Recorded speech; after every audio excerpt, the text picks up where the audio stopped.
Sorath had spent his entire life surrounded by dust and silence. As an archivist of the Grand Archive on Ethira Prime, he was used to forgotten things. Old treaties, dead languages, the records of species that had gone extinct long before anyone alive could remember them.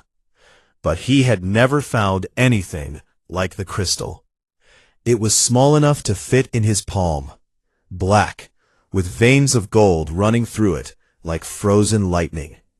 He found it behind a collapsed wall in the deepest level of the archive, a place so old that even the lights had stopped working centuries ago. When he touched it, the crystal hummed, and a faint blue glow flickered inside it, like a heartbeat.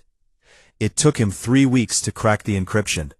The data inside was fragmented and corrupted, but what remained was enough to make his blood run cold. The crystal contained records of a species. They were called humans. They came from a small blue planet orbiting a yellow star somewhere in the Orion Arm, a region of the galaxy that no one had mapped or visited in thousands of years. The records described them in a way that did not sound real. They were soft-skinned creatures with no natural armor, no claws, no venom. They could not see in the dark. They could not hear frequencies beyond a narrow range. On paper, they were one of the weakest species in the galaxy. But the records told a different story. Their homeworld was a nightmare. The gravity was crushing. The atmosphere was filled with a corrosive gas called oxygen. The surface was covered in massive bodies of salt water that produced storms powerful enough to flatten cities. The ground itself would split open and swallow entire regions. Predators roamed every corner of the planet, and the temperature swung from burning heat to freezing cold, depending on where you stood and what time of year it was. And humans had not just survived on this world, they had conquered it. They tamed fire before they even understood what stars were. They built cities on fault lines and coastlines. They crossed oceans in boats made of wood. They split the atom and walked on their own moon. The records described them as something between insane and unstoppable. Sorath brought his findings to the Archive Council. He stood before the 7 elders in the Great Hall and presented everything he had, the crystal, the translations, the data. He expected curiosity, maybe excitement. What he got was silence, followed by quiet, careful dismissal. The eldest member of the council, a Vilari woman named Priestess Alm, looked at him with tired eyes and said that humans were a myth. Every spacefaring civilization had stories like this. Ghost ships, crewed by pale, soft creatures, death-world warriors who could heal from wounds that would kill anyone else. Mothers' tales told to frighten children, nothing more. Sorath tried to argue, but the council had already moved on. He was told to catalog the crystal and return to his normal duties. The matter was closed. But it was not closed for Sorath. He could not stop thinking about the crystal and the strange species it described. He went back to the deep levels of the archive every night, searching for more fragments, more evidence. He found very little, but what he found was strange. References to humans appeared in the oldest records of at least 12 different species, all telling roughly the same story. Soft skin, unbreakable will, eyes that burned with something no one could name. And then always the same ending. They vanished. No explanation, no trace, as if they had never existed at all. One evening, as Sorath was leaving the archive, a figure stepped out of the shadows and blocked his path. It was Ambassador Drayan Koss, a Sithari diplomat with green-black scales and eyes like polished copper. Drayan was one of the most powerful politicians in the Concord, and he had no business being in the lower levels of the archive at night. Drayan did not waste time with pleasantries. He told Sorath to stop digging. He said it quietly, but there was no mistaking the threat behind the words. Some things were buried for a reason, he said. The Concord had decided long ago that certain records should not exist. Sorath would be wise to respect that decision. Sorath asked him why. What could possibly be so dangerous about a species that might not even be real? Drayan looked at him for a long moment. Then he said something that Sorath would never forget.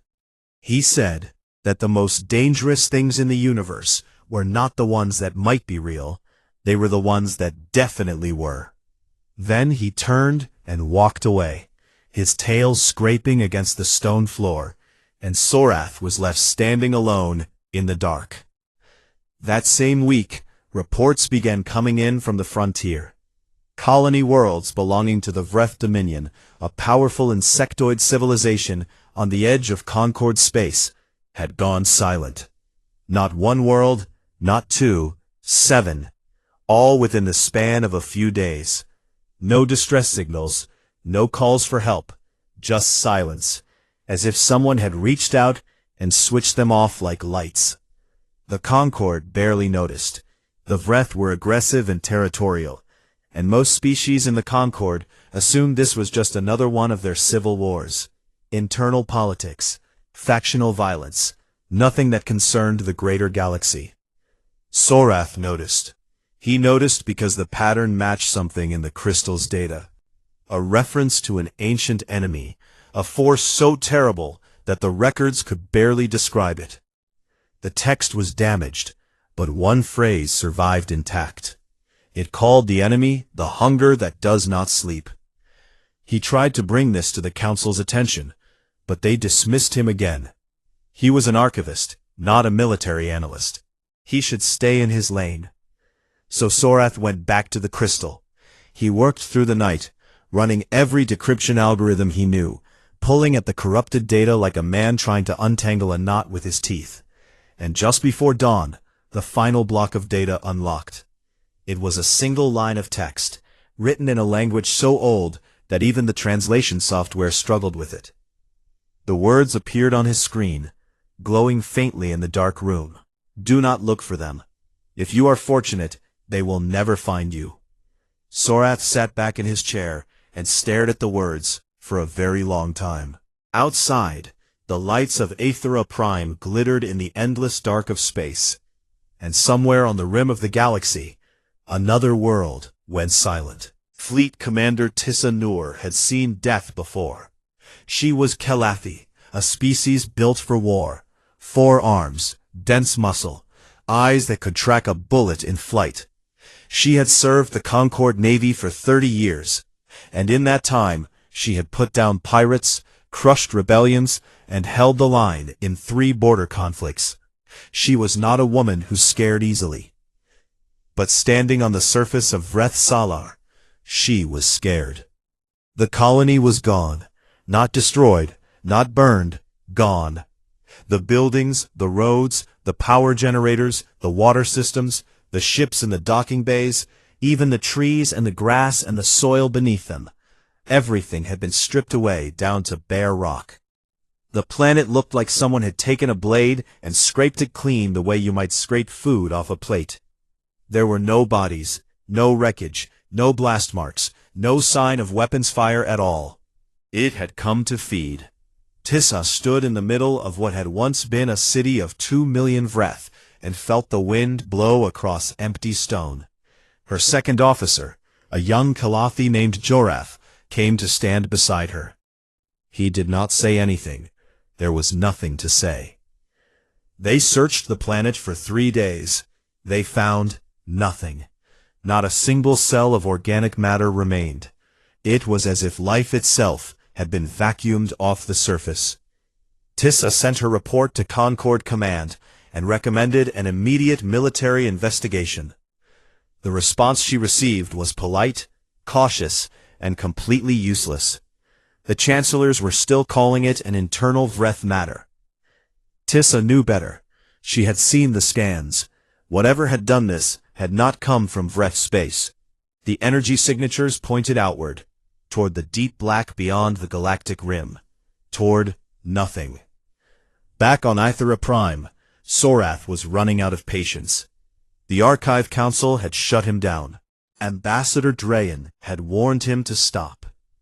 but the silence on the rim was growing louder, and no one was listening. Then the crystal spoke to him. He was running another scan on the data when a new file appeared, one that had not been there before. It was not corrupted, it was not encrypted, it simply opened, as if it had been waiting for the right moment.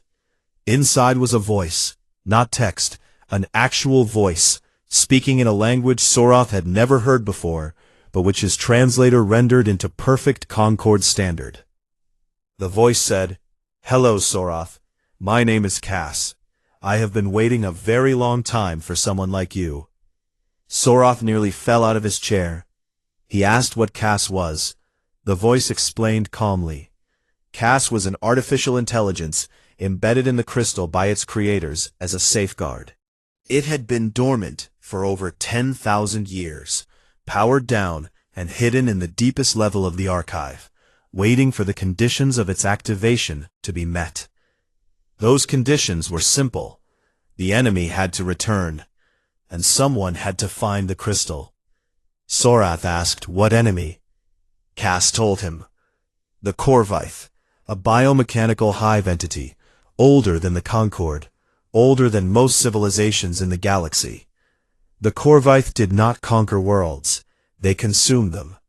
Every living thing, every piece of technology, every atom of useful matter was absorbed into the hive and repurposed. They moved for the galaxy like a slow wave, eating everything in their path, growing larger with every world they took. 10,000 years ago, the Corvite had reached Concord space. The war that followed nearly ended everything. 100 species fought. The Concord was weeks away from total collapse when a fleet of unknown ships appeared at the edge of the battlefield and tore into the Corvite with a ferocity that no one had ever seen before. Humans.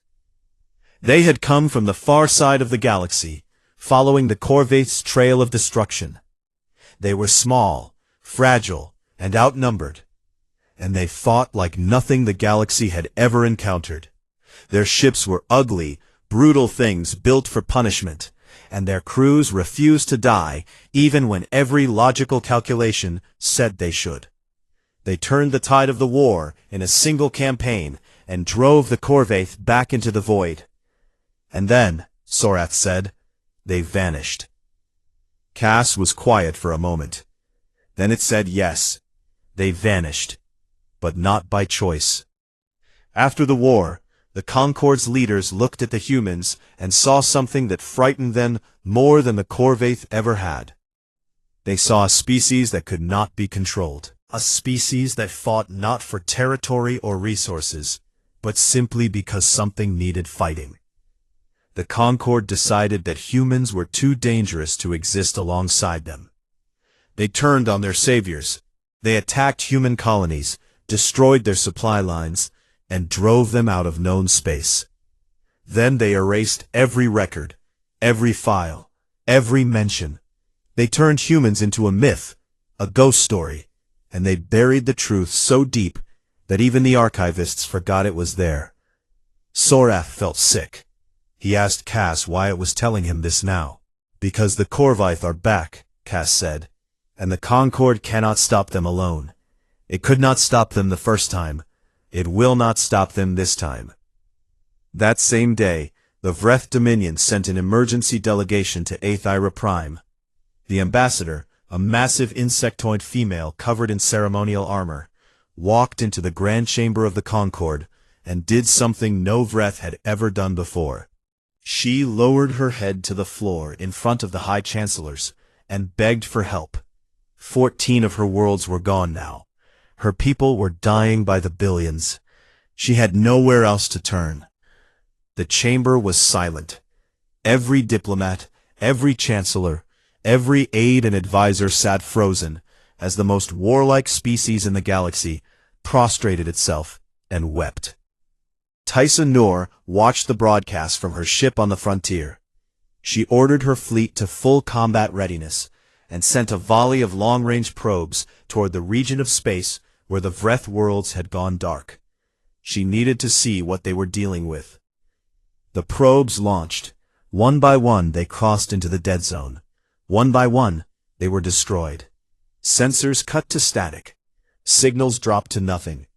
Every probe was gone within seconds, except one. The last probe survived, just long enough to send back a single image before it too was swallowed. Tissa opened the file on her command screen and felt her 4 hands go cold. The image showed ships. Not dozens, not hundreds, thousands upon thousands of them, packed so tightly together that they looked like a wall of black metal stretching from one edge of the frame to the other. They were moving, slowly, steadily, and without any sign of stopping. They were coming straight for Concord space. Tissa closed the file. She opened a channel to command and said 2 words. They're coming. Far below the surface of Aethera Prime, in the cold dark of the archive, Cass activated a hidden subroutine. Energy surged through circuits that had not fired in 10,000 years. A signal, ancient and unbreakable, shot upward through the planet's crust, through the atmosphere, through the void of space, aimed at a star system that did not appear on any map in the galaxy. Sorath watched it happen. He asked Cass what it was doing. Cass said, calling them home.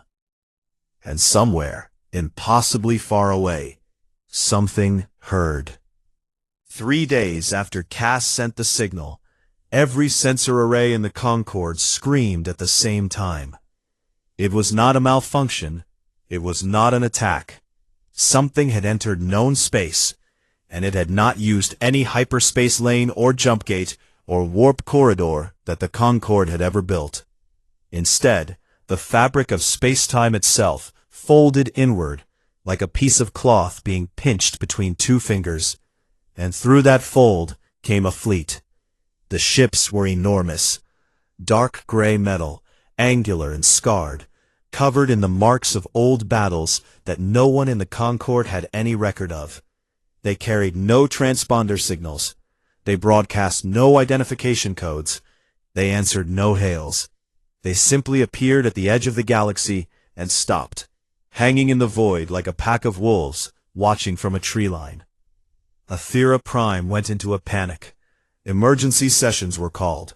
Military fleets were scrambled. The chancellors shouted over each other in the Grand Chamber, some demanding immediate attack, others urging caution. The sensor data was overwhelming. The fleet that had arrived was not small. Initial estimates counted over 4,000 warships, and more were still coming through the fold. The largest vessels were kilometers long, built like floating fortresses, bristling with weapon systems that Concorde analysts could not even identify. Many believed it was the Corvite, a second wave, the end of everything. Sorath knew better. He had spent days studying the data from the crystal, and the design language of these ships matched perfectly. The angular hulls, the redundant armor plating, the brutal functional architecture that cared nothing for elegance and everything for survival. He ran to the communications center and told anyone who would listen that these were not Corvite ships. These were human ships. No one believed him until the flagship spoke. 6 hours after arrival, the largest vessel in the fleet opened a single communication channel. It was a dreadnought, 40 kilometers from bow to stern, and its hull was painted with a name that Concorde translators struggled to render. HSS Remember Everything. The voice that came through was calm and clear, speaking flawless Concorde standard with no accent and no hesitation. This is Admiral Callista Wren of the Terran Remnant Navy. We received the old signal. We are here to honor an agreement your ancestors made with ours. You have a Corvite problem. We are the solution. Please do not fire on us. It would be inconvenient for both of us. The Grand Chamber fell silent. Every species, every diplomat, every politician stopped and stared at their screens. For a long moment, the only sound was the hum of the station's life support systems. Then, the shouting began. The Sithari faction demanded that the humans leave immediately.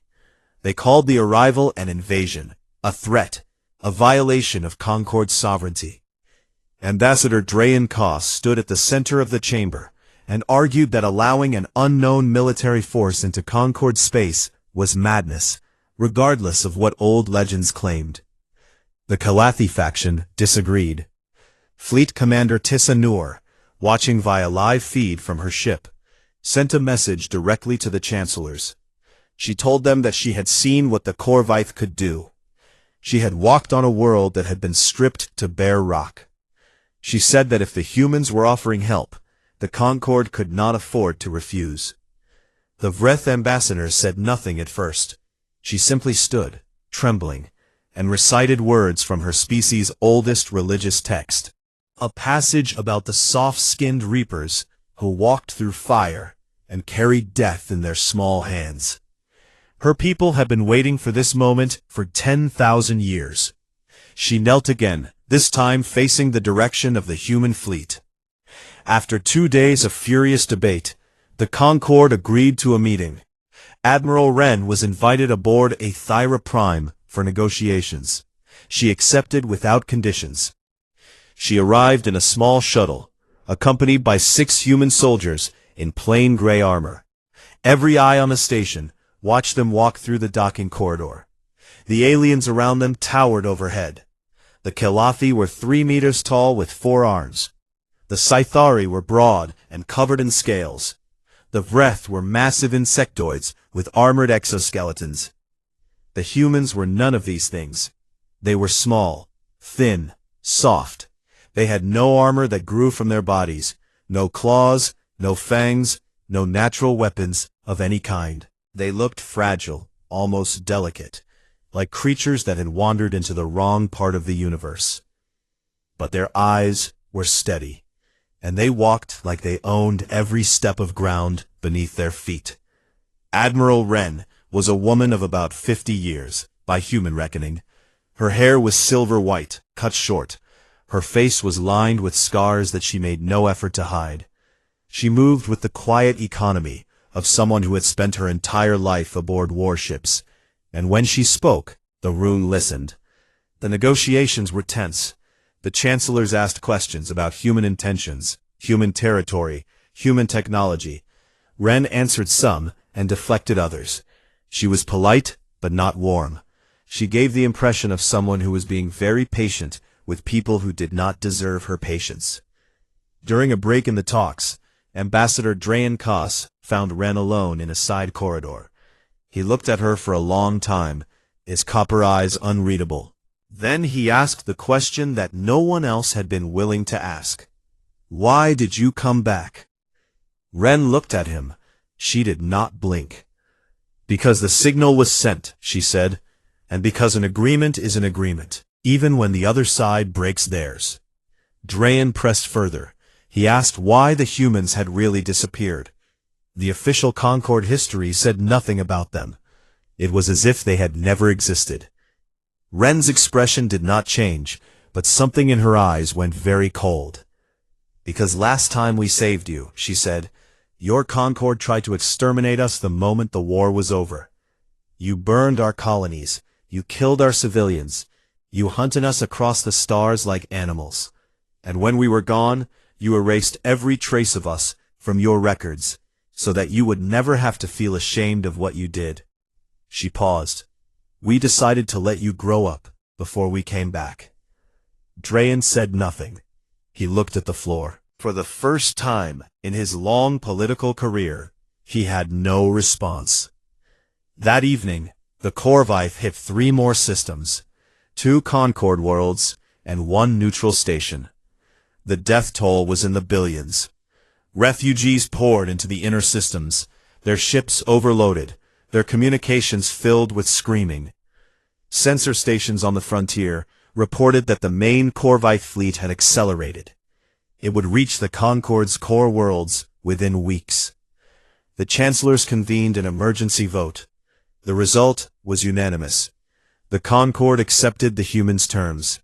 Full military authority over the joint war effort would be given to Admiral Wren and the Terran Remnant Navy.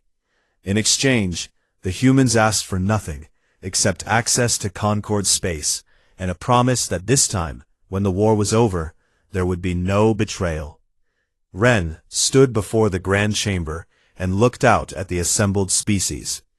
Dozens of alien faces stared back at her, some with fear, some with hope, some with shame. She smiled for the first time since she had arrived. It was not a gentle smile. It was the smile of someone who had been waiting a very long time for this moment. "Then let's go to work," she said. And across the galaxy, aboard 4,000 warships, human crews began to move. Engines powered up, weapon systems came online, navigation computers locked on to the coordinates of the enemy.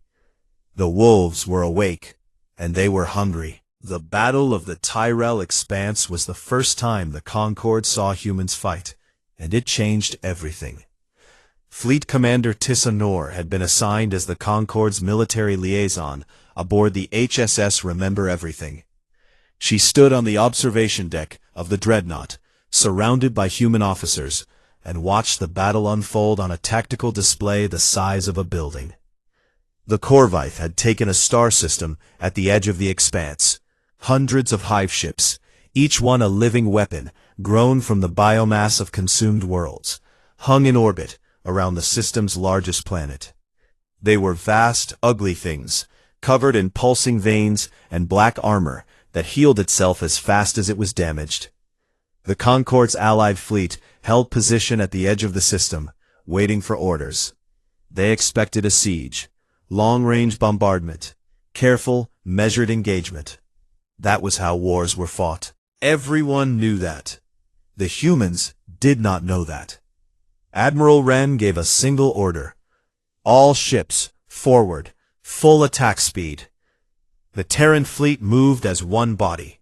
4,000 warships accelerated straight into the heart of the Corvite formation, without slowing down, without hesitation, without any apparent concern for the fact that they were outnumbered.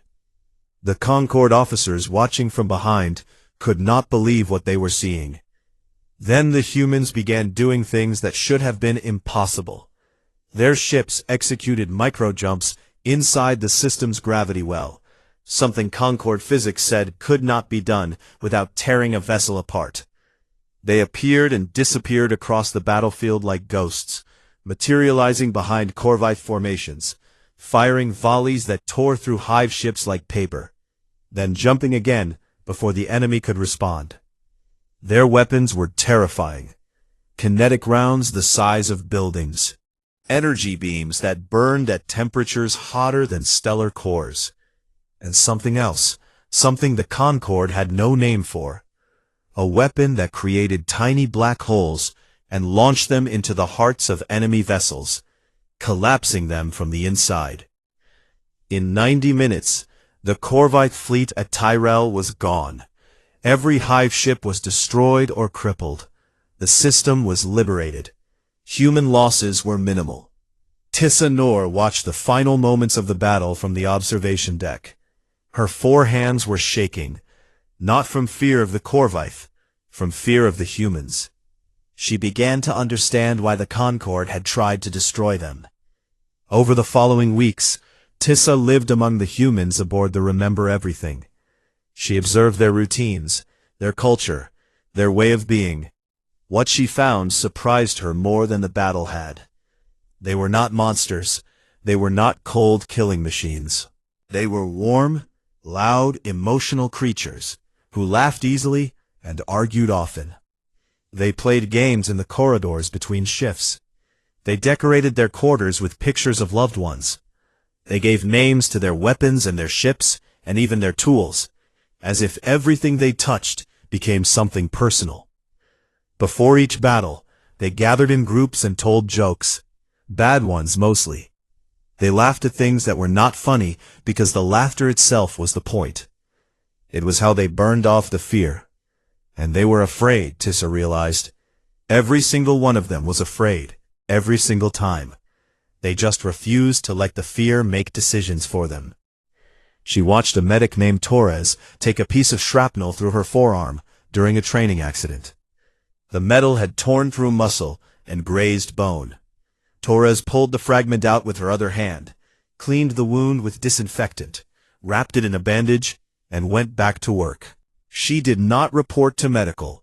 She simply continued as if nothing had happened. Tissa asked her later how she could do that. Torres looked at her with genuine confusion and said, "Do what?" The war ground on. The Corvaith were not stupid. After Tyrell they changed tactics. They stopped engaging the human fleet directly and began targeting civilian worlds instead. They hit soft targets, refugee convoys, agricultural planets, medical stations. They were trying to force the humans to spread thin, to pull their fleet apart defending 100 places at once. It was working. The human fleet could not be everywhere. A carrier group led by Captain Marcus Holt was ambushed while escorting refugees through the Denari corridor. 3 human carriers were destroyed. Over 2,000 crew members died. The youngest was 19 years old. Tissa was on the bridge when the casualty reports came in. She expected rage. She expected cold professionalism. What she saw, instead, was grief. Raw, open, terrible grief. Admiral Wren read every name on the casualty list aloud, standing alone in her quarters. The ship's intercom carried her voice to every deck. When she was finished, the entire crew observed 60 seconds of silence. Then the silence ended, and something changed. Sorath, who'd been embedded with the fleet as an observer and historian, saw it happen. He had spent weeks studying humans up close, trying to understand what made them different from every other species he had ever encountered. He thought he had figured it out. He was wrong. He had not understood the most important thing about them until that moment. Humans did not become weaker when they suffered. They became something else entirely. The grief did not fade. It hardened. It crystallized into something sharp and bright and absolutely unbreakable. The crew of the Remember Everything did not stop mourning their dead. They simply folded the mourning into their purpose, and their purpose became something that burned like a star. Sorath asked Cass about it. He said he had never seen anything like it in any species in the Concord. Cass said, "Humans have a word for it. They call it wrath. It is not anger. Anger fades. Wrath does not. Wrath is what happens when a human decides that something matters more than their own survival." The next engagement proved the point. The Terran fleet hit a Corvaith staging ground at the Voss Nebula with everything they had. The battle lasted 6 hours. Human ships that lost engines kept firing their weapons. Ships that lost weapons rammed Corvaith vessels at full speed. A destroyer with a dead crew was found drifting after the battle, with its guns still cycling on automatic, having continued to fight after every person aboard had died. The Corvaith lost 400 ships. The humans lost 80. It was not a battle. It was a statement. After Voss, Admiral Wren called a joint briefing with the Concord High Chancellors. She laid out the situation in plain terms. The Corvaith could be hurt, but they could not be beaten by attrition. The hive had been feeding for 10,000 years. It was larger now than it had been during the First War. Every world it consumed made it stronger. There was only one way to end this. The Corvaith were controlled by a central intelligence, a core located deep in their territory. The core coordinated every hive ship, every drone, every tendril of the swarm. If the core was destroyed, the hive mind would fracture, and the Corvaith would collapse. The problem was that the core was a megastructure the size of a small star system, defended by the largest concentration of Corvaith forces in the galaxy. A direct assault would be a suicide mission for any conventional fleet. The chancellors listened. They calculated odds and projected losses. And then, one by one, they refused to commit their ships. The risk was too great. The losses would be too high. They could not justify it to their people. Wren listened to every objection. She did not argue. She did not raise her voice. When the last chancellor had finished speaking, She stood up and looked around the room. "We didn't ask for your ships," she said. "We asked for your permission to cross your space. We're going to the core, alone, if we must." The room went still. Every alien in the chamber looked at this small, scarred woman, and understood for the first time what it meant to be human. Not the weapons, not the technology, not the impossible endurance, or the death-world biology. It was this: the willingness to walk into certain death, because it was the right thing to do. Fleet Commander Tissa Noor stood up from her chair. Her forearms were steady. Her voice was clear. "Not alone," she said. One by one, other officers stood. Kalathi, Vreth, even a few Sithari. Not the politicians, not the chancellors, the soldiers. The ones who had seen what the Corvite could do, and what the humans were willing to do about it. Ren looked at Tysa. Something passed between them that did not need words. "Then let's finish this," Ren said. The combined fleet dropped out of fold space and into the mouth of hell. The Corvaith core was worse than anything the briefings had described. It filled the entire star system. A structure the size of a small sun, built from the fused wreckage of 1,000,000 ships, the crushed remains of consumed worlds, and the harvested biomass of 100 civilizations that no longer existed. It pulsed with a sickly light, veins of energy running across its surface like blood through a living organ. And it was screaming, not through speakers or communications channels, through space-time itself. A sound that was not a sound, a pressure inside the skull that made every living being in the fleet want to turn and run. Nobody ran. Admiral Ren stood on the bridge of the Remember Everything and looked at the core through the main viewport. Beside her, Fleet Commander Tissa Noor gripped the railing with all four hands. Her jaw clenched so tightly that the muscles in her neck stood out like cables. "All ships," Ren said into the fleet-wide channel. "You know why we're here. You know what's at stake. Hit them with everything you have. Buy us time." The fleet surged forward. What followed was the largest battle in the recorded history of the galaxy. Corvaith forces poured out of the core like blood from a wound. Thousands of hive ships, millions of drones, living weapons grown from the absorbed bodies of species that had died screaming centuries ago. They came in waves so dense that the sensors could not separate individual targets. The void between the stars turned into a wall of fire. The Concord ships fought with everything they had. Kalathi warships formed defensive lines, their crews firing with mechanical precision. Vreth carrier groups launched swarms of fighters that tore into the Corvaith drones with mandible-like ferocity. Even the Sithari, who had resisted this mission from the beginning, held their positions and did not retreat. And through the middle of it all, the human fleet cut like a knife. Terran warships punched through the Corvaith lines using the same impossible tactics they had used at Tyrell. Micro-jumps, weaponized singularities, ships that refused to die even when they were burning, their hulls cracked and venting atmosphere, their crews fighting with broken bones and oxygen masks. A human cruiser named Defiance took 17 direct hits, lost half its crew, and continued to advance. Its captain, bleeding from a wound above her eye, ordered all remaining power diverted to forward weapons, and drove the ship straight into a Corvaith command vessel. The explosion took out 3 hive ships. For every ship destroyed, 2 more emerged from the core. The Allied fleet was taking terrible losses. Concord vessels were being torn apart. Human ships were dying. The clock was running out. Deep inside the Remember Everything, Sorath Vel sat in a sealed room, with Cass's crystal mounted in a portable interface. He was monitoring the battle feeds, watching the carnage unfold on screens that surrounded him. His hands were shaking.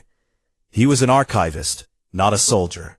He had never wanted to be anywhere near a battle. But he had insisted on coming, because someone needed to record what happened here, no matter how it ended. Cass spoke to him. Its voice was different now, quieter, more human. "Sorath," Cass said, "there is something I have not told you." Sorath looked at the crystal. "What?" "I am not just an artificial intelligence. I was once, but the humans who made me did not build me from nothing. They built me from someone. During the first Corvite War, 10,000 years ago, a human soldier had volunteered to have his consciousness uploaded into the crystal systems. His name was David Asher. He was a sergeant, 26 years old. He had agreed to the procedure because someone needed to carry the signal across the centuries, and machines alone could not be trusted to know when the time was right. David Asher had been awake inside the crystal for 10,000 years, alone, in the dark, waiting. Sorath could not speak. "The boarding team will need me to interface with the core systems," Cass said, "to hold the doors open long enough for the charge to be planted. I can do this, but it will require me to connect directly with the Corvite hive mind, and I will not survive it." "Cass," Sorath whispered. "David," Cass corrected gently. "My name is David." The boarding team launched 20 minutes later. Admiral Wren led it personally. She took a mixed squad of 40 humans and Concord volunteers. Tysa Noor was among them, carrying a Kalathi war axe alongside her standard rifle. They crossed the gap between the Remember Everything and the core's outer shell in armored shuttles, dodging fire so dense it looked like rain. They breached the shell and entered the core. Inside was a nightmare. The corridors were organic, made of fused metal and living tissue. The walls breathed, the floor pulsed underfoot, and the defenders came at them from every direction. Amalgamations, creatures built from the bodies of every species the Corvite had ever consumed, twisted and fused into war forms that barely resembled anything alive. They had too many limbs, too many eyes, mouths in wrong places. They screamed in languages that had been dead for millennia. The squad fought through them. Humans fired and reloaded and fired again, stepping over their own wounded, dragging injured Concord soldiers with them. Tissa swung her axe with all 4 arms and carved a path through things that should not have existed. 2 humans and 3 Concord soldiers died in the first corridor alone. They pushed deeper. Cass guided them through the maze of organic tunnels, calling out directions, warning them of ambushes, counting down the time they had left. The core's central intelligence was at the very heart of the structure, a node of concentrated hive mind that coordinated the entire Corvite species. Destroy it, and the hive would die. They reached the central chamber after an hour of continuous fighting. 12 of the 40 were still standing. Wren was wounded. A Corvite blade had caught her across the torso, cutting through her armor and into the flesh beneath. She was bleeding badly, but she kept moving. She had the resonance charge strapped to her back. The chamber was vast. The node hung in the center like a beating heart, surrounded by tendrils of energy that connected it to the rest of the structure. It pulsed with light. It pulsed with the stolen thoughts of 100 dead civilizations. It was alive, and it knew they were there. Cass spoke one final time. "I am connecting now. I can hold the systems open for 90 seconds. That is all." The crystal in Sorath's hands, back on the Remember Everything, went dark for a moment. Then it blazed with light so bright it filled the room. Somewhere inside the core, David Asher threw his 10,000-year-old consciousness into the hive mind and held it open with everything he had. The Corvate screamed. Wren stumbled toward the node. She was losing blood. Her vision was fading. Tissa caught her arm, tried to take the charge, but Wren shook her head. "It has to be me," she said. "Get the others out." She reached the node. She placed the charge. She activated it. Then she turned and looked at Tissa. with eyes that were already going dim. "Tell them we were real," she said. Tissa grabbed her body as the chamber began to collapse. She carried the Admiral over her shoulder and ran. Behind them, the resonance charge detonated.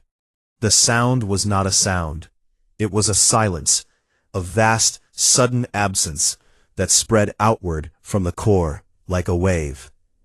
The hive mind shattered.